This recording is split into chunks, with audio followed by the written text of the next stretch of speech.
We are Pactum. We're doing autonomous supplier negotiations with AI, and this, I'll try to now make it the last instance of where I mentioned AI, because we're a native AI company. We started 5 years ago, before ChatGPT, and we were the only one talking about AI. Now, everyone is talking about AI.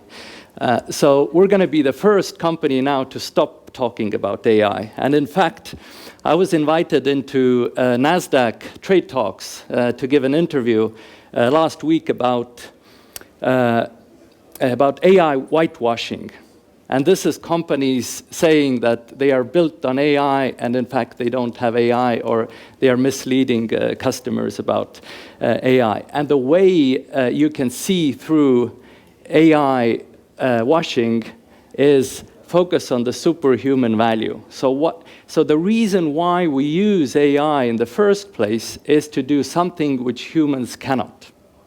And what we do is we conduct autonomous negotiations for very large enterprises like Maersk and Walmart, and renegotiate terms like price, payment terms, logistics terms, growth opportunities, and create hundreds of millions of dollars of value on a superhuman level. So this is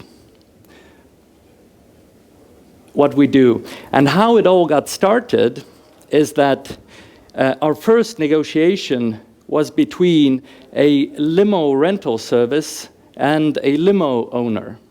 And the limo owner was a 60-year-old gentleman who said he hated computers, but he loved negotiations because he got some money. And we created 80 euros of gain in that negotiation. But what we saw is that, oh my God, this can be scaled, because essentially everything is a negotiation. The second customer we had after that was the largest enterprise in the world by revenue, Walmart. And what Walmart saw in us was that autonomous negotiations are human language based, so they can use all the strategies and tactics of human negotiation, which have been worked out in Harvard program on negotiation, for instance. And secondly, it learns from every interaction. So every negotiation is an A/B test. The largest negotiation we conducted so far was $30 million, and we unlocked $700,000 of value. And now we also conduct negotiations between Fortune 500 companies. So Veritiv became our customer because they negotiated with Wesco, and they thought, why on earth aren't we using it? Why aren't we using it for our negotiations? And why is this special? It's special because the tools that procurement people have today are, for instance, e-auctions or any kind of bidding tools. But what happens in these tools is that these are zero-sum game. So if you win, then I lose. Whereas in a negotiation, I'm incentivized to give you something which you value, so you would give me back something which I value, and we can walk out of the door with more than we had previously, and we can expand the pie. The reason why negotiations are not conducted today massively is that they are labor intensive, as everyone knows. They take time to prepare, and they take time to conduct. And autonomous negotiations, of course, don't have this limitation. So today, this presentation, we're going to keep it really non-self-serving and valuable. So we're going to talk about things that you can use in your work in negotiations, and the things that are validated by AI. So first, insights on what AI has discovered, how can negotiation be conducted in a better way. Secondly, some key principles around any negotiation which an autonomous negotiation system has validated. And lastly, Dan, who has worked in Coupa and Rolls-Royce, is going to talk about principles of any agent-based AI system. So an agent-based system is something which goes out and conducts business without human involvement. And what are the best practices there to keep in mind? So first, let's start with the learnings. My first question was here, hi, how are you? And this is something we discovered accidentally. So our system conducts tens of thousands negotiations all the time, and each negotiation is an A/B test. And we discovered that if the system asks the supplier, hi, how are you? And they don't respond, I'm good, they respond something like, hello, which is a non-common response to a question, hi, how are you? Usually a person would say, I'm good. And we saw that the conversion rate was 25% worse if they responded, hello.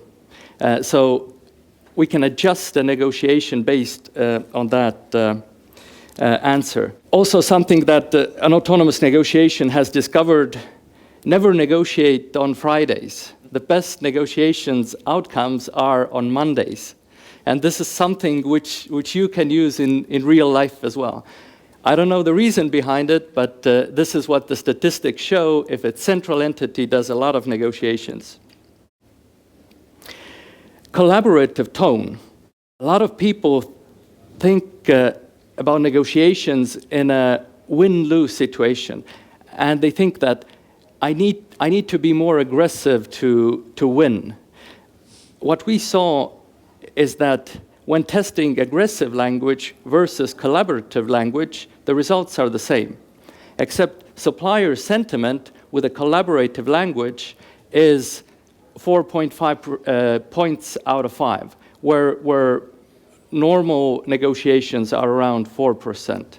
So this is a very easy thing that you can do in real negotiations. Use a collaborative tone rather than an aggressive one. Growth opportunities. Negotiation outcomes, the value creation from negotiations for you in any negotiation is much higher if the supplier you're talking to is interested in growth opportunities. So start with that. Hey, what are your goals this year? How can we help you to grow? Can I bring in my network, or can we talk about new geographies for you to serve? And finally, value. What we see sometimes with our customers is that they say, we can't offer more value to suppliers because it's too expensive. But what we quite often discover that even a small amount of value creation creates a lot of value in return because the reciprocity effect starts working. And there are a lot of things which we can give to the suppliers. In our negotiations, we talk about, hey, can we extend the contract terms? Can we give you limited co-branding opportunities? Can we get you on an e-catalog? Can you send in your product list? We'll send it to new geographies. Perhaps you want to do a half-an-hour call with our category manager who has a lot of information, strategic information about maybe your these other products. And we've discovered that when giving away 0.3% of value from a deal, we can get back 10 times more, 3% of value in a deal. And a good tool for that is MESOS, multiple equivalent simultaneous offers. These are two, this is a tactic where we can offer two sets of different terms for the suppliers and they can choose. Both sets are equal value to us. And with that, we can get a lot of information about them around what they value without giving any value out ourselves because those both combinations are of equal value to us. So those were some of the learnings which an autonomous negotiation system has discovered. Now let's talk a bit about negotiation strategies and tactics. So I am a Harvard-trained master negotiator, and let's go through a quick crash course of negotiations. What are the basics to do any negotiation well? And if you've attended any negotiation course, then they'll tell you the story about two children quarreling about an orange. So both children want the orange, and the obvious solution would be to cut the orange in half and divide it. But actually, if we invest a little more time, then we discover that one child wants the orange to eat it, and another child wants the orange peel for a recipe. So actually, we can give both what they want, and what we just did is we created 2 times more value into the negotiation. And this is what this value creation and expanding the pie is what negotiations are all about. Now, in reality, this example always confuses me because I don't know which child, there are a lot of child baking cakes probably, but this can be used in real life very simply. The first point of any negotiation, what you should do is not start from negotiations. You should start from brainstorming. And this came out in the orange example. So what are the terms we can talk about?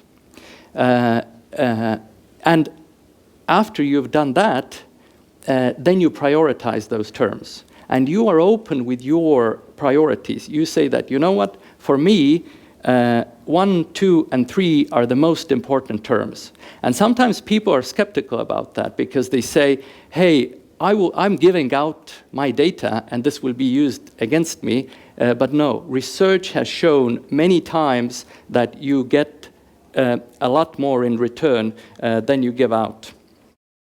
And then you divide those items into the ones that you can agree very simply on, into the ones that you can trade, and into the ones that are difficult to agree on, like price. You don't begin from the price. You leave price the last. You begin from the simple items that you can trade. And during the negotiation, you've created so much value that it becomes easier to agree on the price. And with that, you move towards Pareto optimality. So Pareto optimality is a term in negotiations which means that one side cannot get a better deal without hurting the other side. So the deal is maxed out. And this is the goal in any negotiation, autonomous or not. And what you should do is you first create value and then you claim value. And that's this arrow is showing here that first push the deal outward so both sides can get value and then negotiate how much of that value can you get. But then you ensure that the deal ends up being Pareto optimal. One very important thing with now ChatGPT and LLMs, this is a new world, and there are dangers hidden in this world. So when the innovation department comes to you and says, hey, let's organize negotiations with third parties or any communication that has monetary consequences with third parties based on an LLM system, you say no.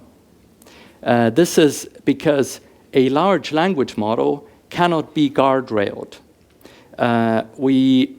We see these outcomes now where someone in California bought a car for $1 because they convinced the LLM to sell the brand new car for $1. Or Air Canada was now sued because the LLM support system provided a return which it wasn't supposed to do, and they lost. So fundamentally, this technology cannot be guardrailed. You need to use a you need to use large language models in the background to analyze data, or to provide ideas. We use it to design negotiations, for instance. But if it's third-party facing and if it has monetary consequences, then the system needs to be an explainable AI system rather than a large language model, which isn't a database. It's a neural network. And with that, I'll invite to the stage Dan. And please tell us... Thank you, Martin. Hello, everyone. How are you? Oh, you are listening, and more answers. That's good. That's good. That works well. How do we move this on? So I'm here to talk to you a bit more, and I'm going to try and make this really actionable, but talk to you about how you can deploy agent-based technologies. I'm working really hard on not saying AI, because the boss said don't say it.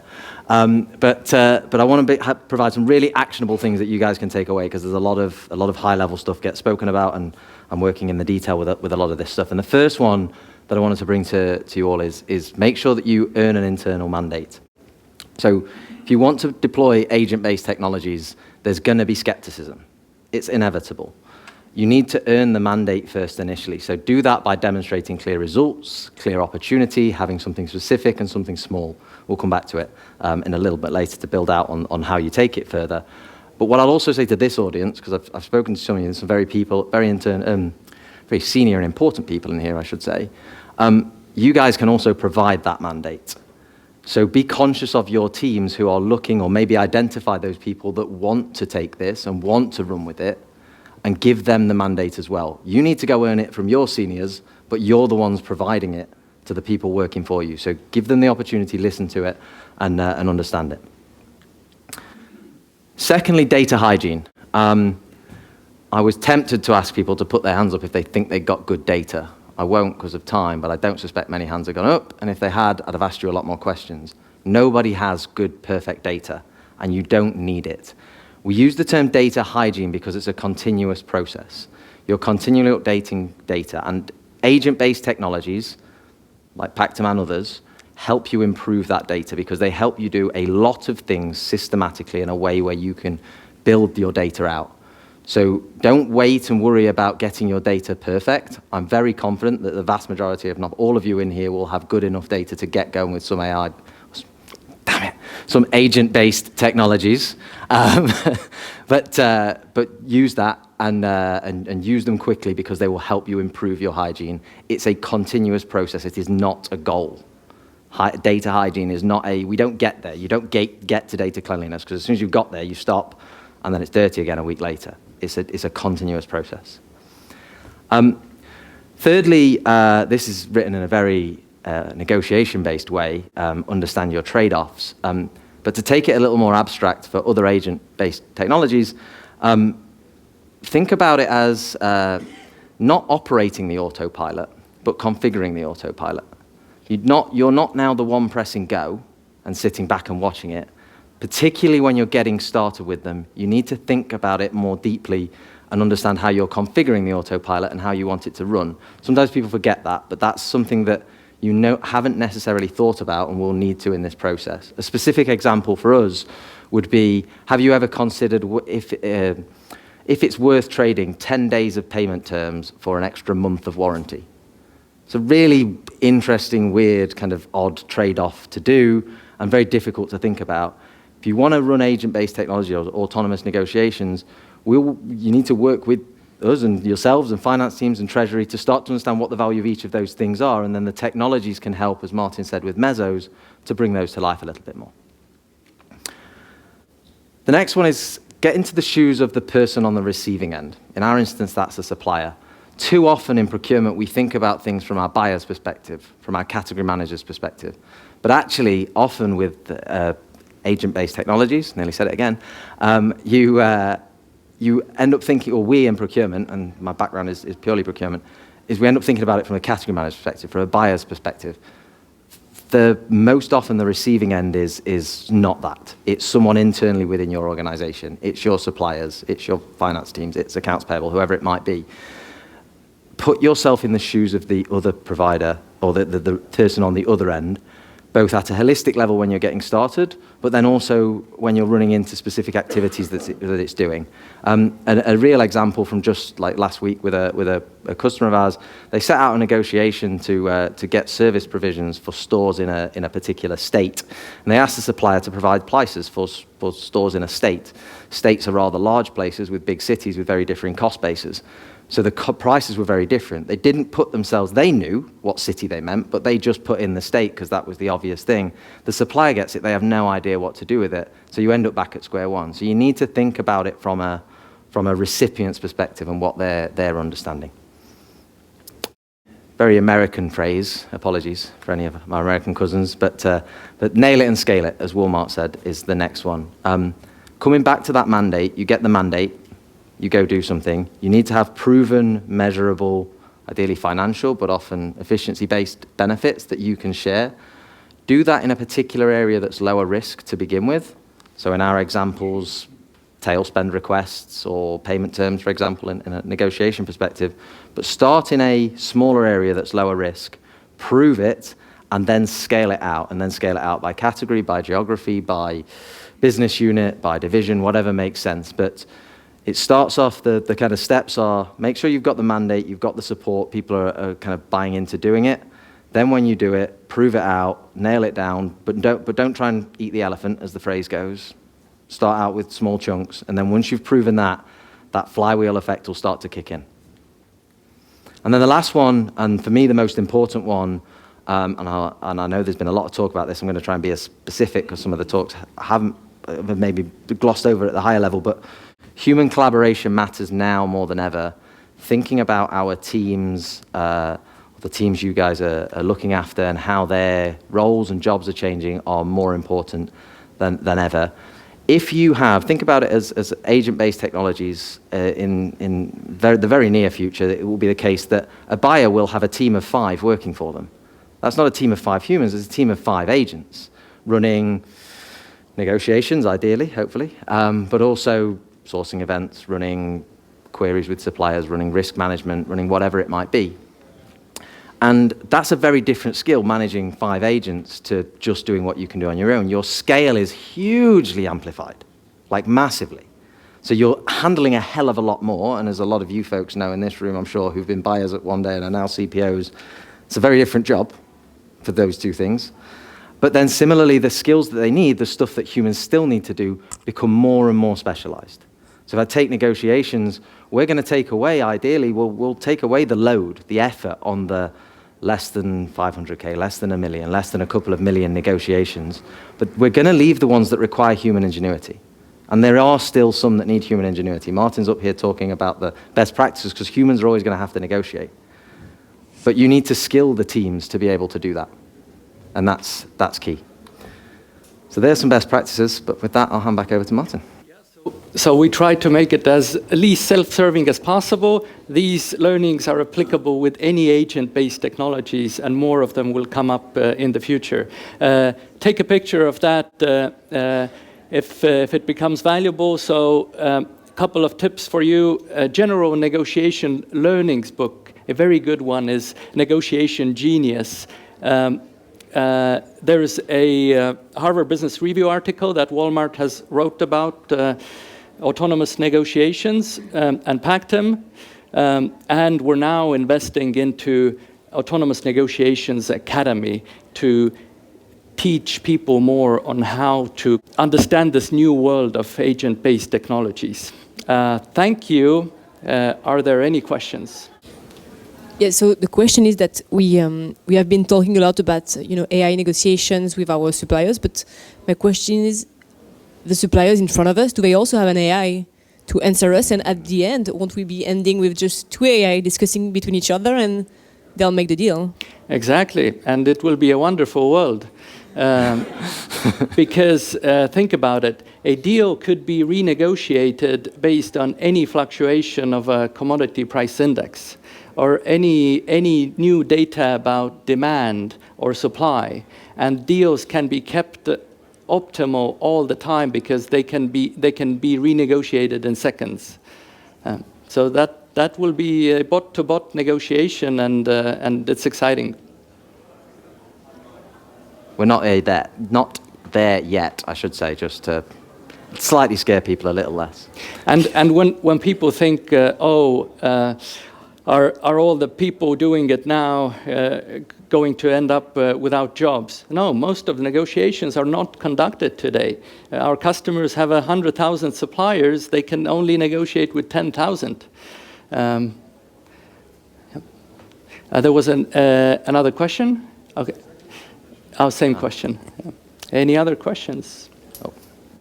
Thanks, guys. Could you just talk a bit more about that upskilling of buyers? Because I think that's a really key point for all of us with our teams. Yes. You say about this kind of autonomous negotiation academy, because we're all learning this as we go.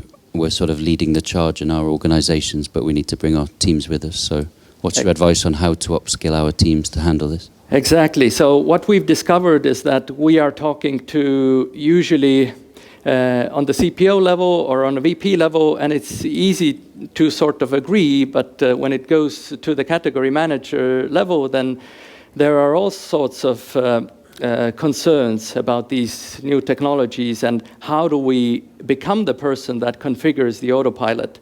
So please check out autonomousnegotiations.com. It's being set up now, and we will invite people that have already implemented such technologies and that have gone through these learnings, and that will who will share their experiences there. A couple of things I'd add to that I forgot to say in the presentation, but so thanks for reminding, John, is that Martin's alluded to it. There's a mindset thing that there's differing levels of kind of excitedness, to put the positive spin on it, amongst people around agent-based technologies generally.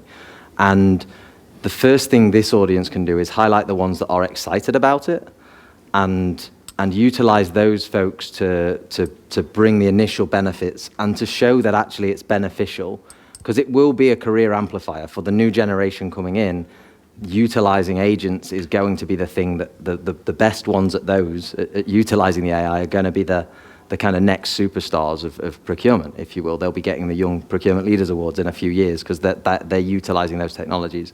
So I would say highlight those folks, provide them with the support and the air cover and the ability to do it, but then sort of give the platform for them to help encourage others to come in as well. Because if it's coming from the peers and it's coming from others in their team, and people are beginning, because the big fear is AI coming for our jobs, right? That's what this underlying fear. So if you've got people at that working level seeing how it's benefiting them, showing how they're delivering more, then that's one huge step, I think, in the right direction. Any more questions? Time for one last one, I guess. Do you see other applications to your product, for instance, I don't know, negotiate salaries or other things that are not just procurement negotiations? Yes, a negotiation is a fundamental science, so it can be used in financial services, in sales, and in hiring. And actually, we are using our technology to hire our own people and to conduct salary negotiations. And it's very good because it's uncomfortable negotiating your own salary, but with a bot where you're expected to negotiate, it's much easier. And therefore, also we have reduced gender inequality, for instance, because it's much easier to negotiate with a bot that doesn't, for anyone. So we're not offering that commercially, however, now we're focusing on procurement, but who knows, in the future we might. All right, thanks everyone for coming.